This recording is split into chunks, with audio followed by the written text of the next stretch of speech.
O que uma cidade como a capital baiana exige do seu carro? Uma cidade que sofre com buracos nas pistas, é cheia de ladeiras, é litorânea, enfim, tem uma série de características físicas que podem trazer particularidades para o esforço de manutenção. Temos ainda a questão própria de segurança. Quais são os mais cobiçados por quem rouba carros na capital baiana? E vale a pena considerar isso na hora de adquirir um veículo? Sobre esse assunto a gente conversa com a especialista em operação da LM, Maria Ferreira. Tudo bem, Maria? Tudo bem, Renato. Então vamos começar perguntando sobre os dissabores desta nossa sociedade. Por exemplo, o amigo do alheio, né? Um levantamento da Confederação Nacional das Empresas de Seguros Gerais mostrou um ranking dos 10 carros mais cobiçados pelos ladrões em 2012. Quem gosta de carro certamente lembrou dessa lista, já deve ter ouvido falar. E duas coisas chamaram a atenção. Uma porque o primeiro lugar é o Hyundai HR e outra, metade dos modelos dos 10, né? Metade, 5 deles pertencem à Fiat. Inclusive o segundo colocado, que é o Punto. O que, na sua opinião, explica essa preferência, digamos assim, nefasta por essa montadora? Na verdade, Renato, hoje a gente tem vários indicadores, né, que tendenciam o roubo. Você tem um mercado paralelo que absorve esses veículos roubados para fazer desmanche e venda de peças.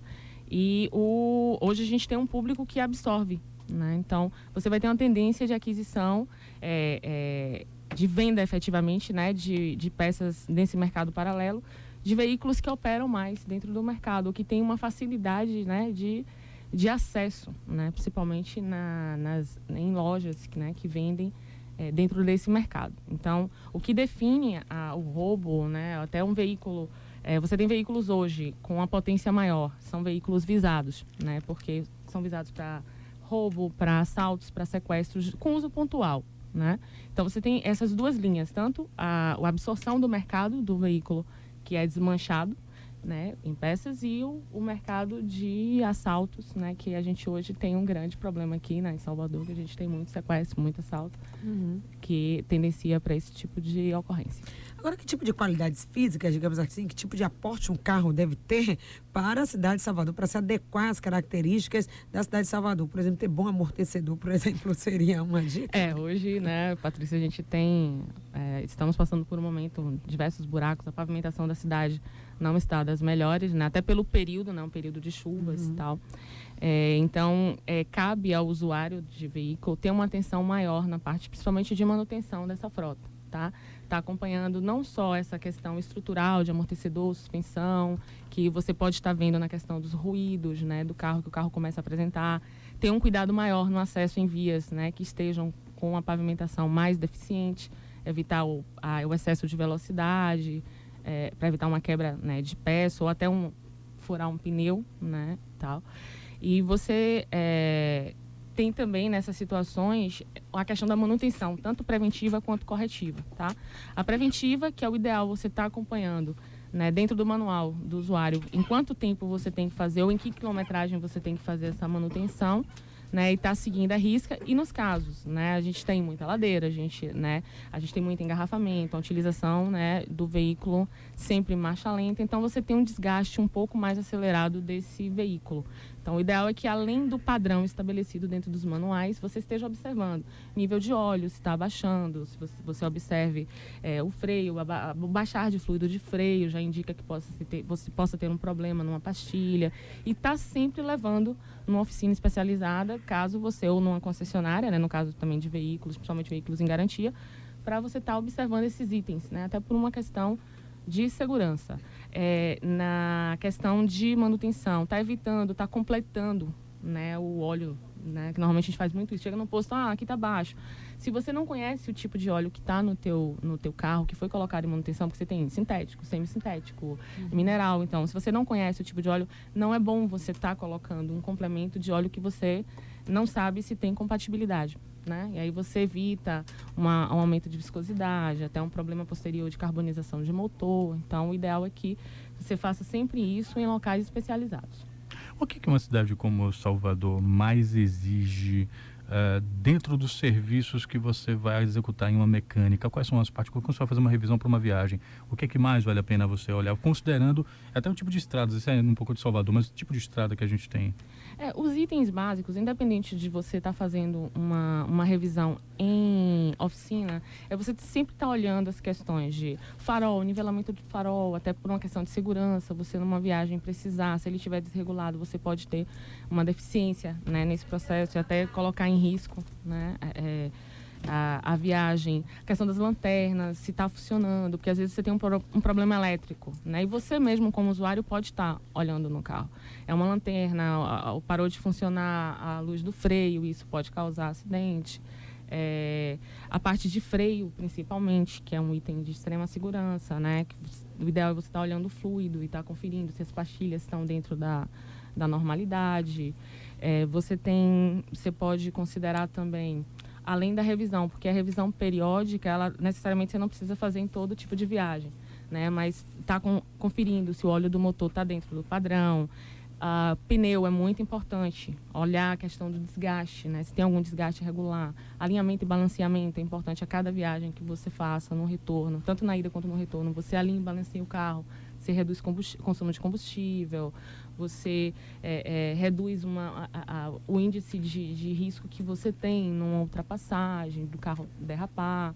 Então, todos esses itens, né, são importantes. Se você está checando suspensão, barulho de amortecedor estourado pode causar um acidente, tá? Para a manutenção da limpeza também desse veículo, ou seja, qualquer tipo de produto, tem também alguma dica que é importante passar para os nossos ouvintes para que ele tenha cuidado também nesse aspecto? Em Salvador, por ser uma cidade litorânea, é importante que você tenha um cuidado maior, principalmente na lavagem desse veículo, tá? O ideal é a utilização de produtos, um detergente, sabonete neutro, tá? Que você acaba não ferindo a pintura. A utilização de ceras. Hoje você tem, às vezes a gente tem aquela ideia, né, de estar usando uma cera aquele trabalho todo. Hoje não, você tem ceras líquidas que você joga no carro e aplica, dá uma proteção na pintura. Está sempre observando o aparecimento de pontos de ferrugem. Quanto antes esse ponto de ferrugem for identificado e tiver menor, a correção é mais simples e a desvalorização que você teria no reparo desse carro é menor. Então, a lubrificação das peças, tá? Você tem que sempre estar olhando. Então, assim, isso é importante. A lavagem, né, periódica e constante. O carro ficou muito tempo parado, num ponto com muita maresia. Você lavou no dia, mas você percebe que ele fica com aquela maresia maior. O ideal é que você lave novamente. Bom, a gente conversando aqui com a especialista em operação da LM, Maria Ferreira, sobre cuidados com conservação do carro. A gente sabe, e muitos motoristas pelo menos reclamam bastante disso, que Salvador cresceu muito em número de carros e pouco em número em vagas de estacionamento. O que significa isso para um carro que fica por vezes estacionado em locais inadequados, ao relento, pegando um sol que a gente conhece, apesar do clima que a gente está instável no momento? O que isso representa para o carro? Existe um prejuízo na pintura, até mesmo porque a incidência do sol, né, os raios, eles acabam desgastando um pouco a pintura. Tanto é que hoje você, quando vai fazer um reparo em um veículo, visivelmente você percebe, porque você percebe essa diferença num local onde você efetuou o reparo, porque a tonalidade é diferente, porque o desgaste, né, da luz solar na pintura é muito grande. Por isso que o ideal é sempre estar buscando pontos com árvores. Eu sei que Salvador hoje é extremamente complicado nessa questão, mas se tiver cobertura, é a melhor forma de você guardar seu veículo. A cor do carro influencia nesse processo? Também, os carros com cor mais forte, né? Então, eles aparentam mais, eles demonstram mais, tá? O desgaste é igual, porque é pintura, tá? Mas a visualização, ela fica mais perceptível em veículos metálicos, com pinturas metálicas. Você consegue distinguir mais facilmente, perceber, né, essa diferença. A gente sabe que algumas famílias acabam adotando mais de um carro. Hoje a gente tem no mercado imobiliário um dos atrativos é a possibilidade de fazer garagens conjugadas. As famílias têm muitos carros e por vezes descobrem que não tinham nem tanta demanda para eles. Qual é o prejuízo, qual é o risco que você corre em ter um carro que fica parado na garagem? Da mesma maneira que você tem na utilização indevida, né, desse carro, você tem no desuso. O desuso, ele faz com que as peças não tenham a lubrificação que elas deveriam ter em operação. O motor foi feito para operar, né? Então, você tem um carro que não está tendo o fluxo, né, os fluidos, os óleos não estão passando e não estão lubrificando as peças. O que se recomenda é que sempre que possível, caso carro fique parado, que você vá até o carro, que você ligue ele a cada 2 dias, deixe ele durante uns 5, 10 minutos ligado, para você permitir que o motor se conserve melhor.